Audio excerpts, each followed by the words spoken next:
বাংলাদেশ আমার এই খারাপ সময়ে তোমাকে আমার প্রয়োজন। তোমার মিসাইল গুলো আমার দেশে পাঠাই দিয়েছে। বাংলাদেশ থেকে মিসাইল নিয়ে তুমি আমাদের সাথে যুদ্ধ করবা? বাংলাদেশের যে মিসাইল সর্বোচ্চ 200 কিলো যেতে পারবে, ঢাকা থেকে পারলে ময়মনসিংহ পার হয়ে শেরপুর হয়ে আসবে না, আর ওই মিসাইল দিয়ে আমাদের সাথে যুদ্ধ করতে পারবা?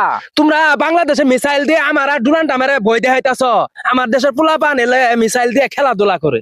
বাপু ছোট মরিচের ডাল বেশি, আমার মিসাইল কম দামের হইতে পারে, কিন্তু তোমার দুজনের চেয়ে আমার মাথায় বুদ্ধি বেশি। খুব মিসাইল মার টেরও পাবো না।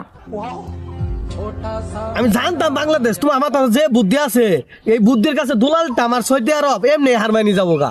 আমি না টের পাইলাম, সৌদি আরব তো ঠিকই টের পাবো, ওর দেশের উপর দিয়ে তো মিসাইল গুলো আসবে। আমারও দেখাই দাও বাংলাদেশের মানুষের যে বুদ্ধি, কোন দিয়ে মিসাইল মারবো আমি কেমনে জানবো? না, তুমি তো আমার বেড়া ঝামেলার ভিতরে ফেলাই দিলা। বাংলাদেশের মিসাইলের কাছে হার মানি না, ওদের মাথার বুদ্ধির কাছে আমাদের হার মানা লাগতেছে।